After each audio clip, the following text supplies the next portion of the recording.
අද දෙකෙන් වෙඩින් එකක් ප්ලෑන් කරේ කොහොමද කියලා බලමුද? මගෙන් ගොඩාක් අය ඉන්බොක්ස් මැසේජස් වගේම කමෙන්ට්ස් දාලා ඇහුවා කොහොමද මගේ එන්ගේජ්මන්ට් එක වෙඩින් කියලා කිව්වේ සෝරි එන්ගේජ්මන්ට් එක ප්ලෑන් කරේ කියලා. එයාලා කිව්වට විශ්වාස කරයිද දන්නේ නැහැ මේක අපි ප්ලෑන් කරේ හරියටම සති දෙකකින්. ඒකට හේතුව මගේ හස්බන්ඩ්ගේ අම්මා. එයා ඒ වෙද්දිත් ගොඩාක් අසනීපෙන් හිටියේ. ඒ නිසා අපි ඉක්මනටම වෙඩින් එක ගන්නවා කියලා හිතුවා. හයි ඉතින් මම ඉදුෂා. ඒකත් අමතක වුණා.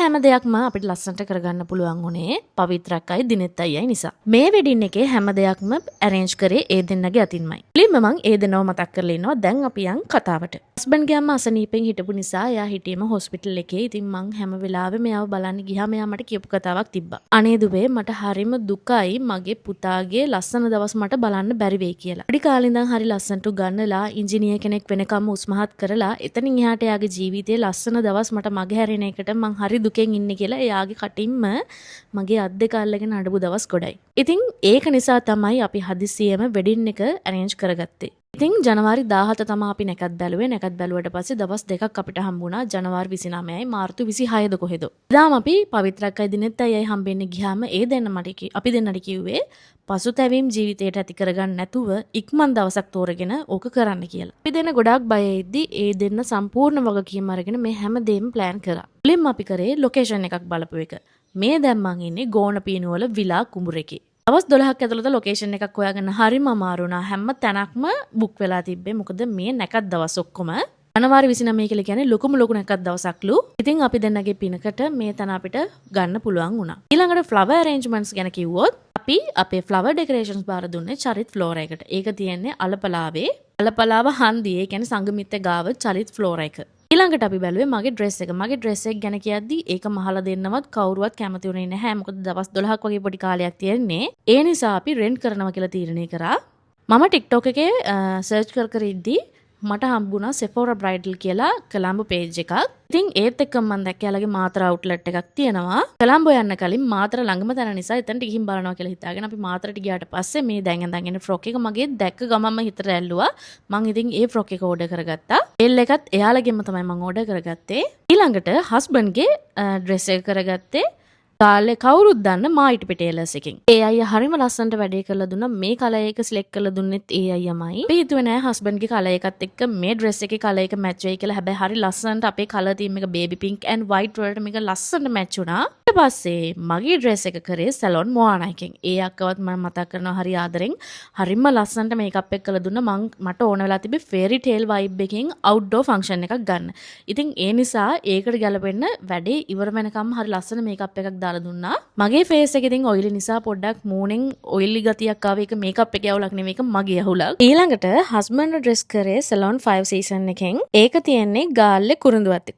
අක්මීමන කුරුඳුවත්තේ තමයි මේ සැලොන් එක තියෙන්නේ. ඒ සැලොන් එක තමයි මගේ හස්බන්ඩ්ගේ රෙගියුලර් සැලොන් එක. යා එකෙන් තමයි යාගේ හෙයා කට් ඔක්කොම කරගන්නේ. වෙඩින් එක වෙනුවෙන් මෙයා කොණ්ඩේ කර්ල් කරා. ඉතින් ඒ ඔක්කොම කරගත්තෙත් ඒ සැලොන් එකෙන්මයි.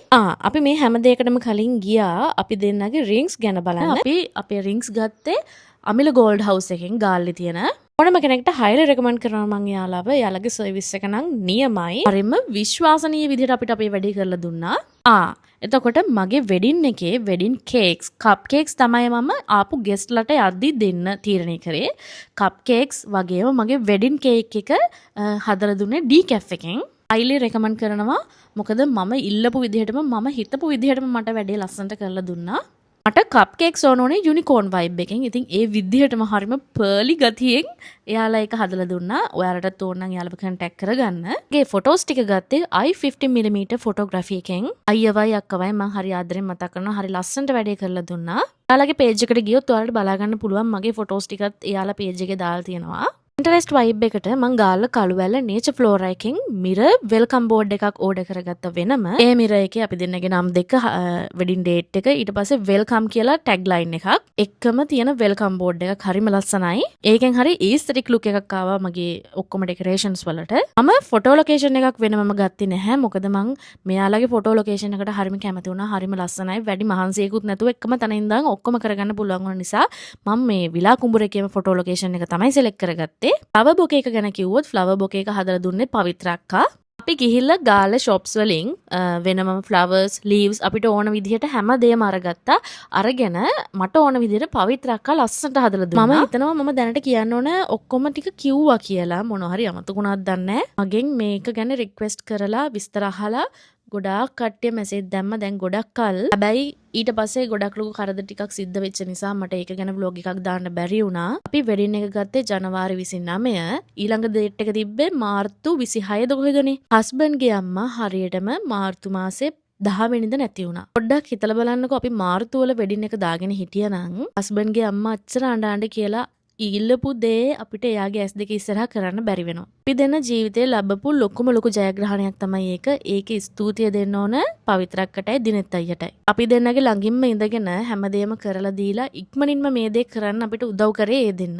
තව ගොඩාක් ඉන්නවා උදව් කරපු හැබැයි වෙඩින් එක කරගත්තේ අර දෙන්නගේ සපෝට් එක නිසා. අපි දෙන්න කිසිම දෙයක් හොයලා බැලුවේ නෑ. ඒ දෙන්න තමයි හැමදේම හොයලා බලලා කරලා දුන්නේ. ඉතින් ඒ නිසා අද අපි දෙන්න ජීවිතේට පසුතැවීමක් එක් කරගන්න නැතුව ඒක ටිකක් හරි අමතක කරලා ජීවත් වෙනවා.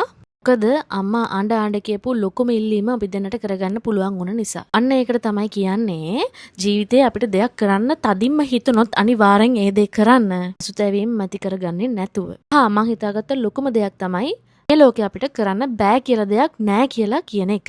ඒ නිසානේ දවස් 12කට අපි මෙච්චර ලොකු දෙයක් කරගත්තේ. අපි හැමෝම දැන් හරිම සතුටින් ඒ තීරණේ එදා ඒ විදිහට ගත්ත නිසා. මට උදව් කරපු හැම කෙනෙක්ටම විශ් කරපු හැම කෙනෙක්ටම ගොඩාක් ස්තුතියි. මං ඔයාලට ගොඩාක් ආදරෙයි. එහෙනම් මං අදට ගිහින් එනකන් බයි.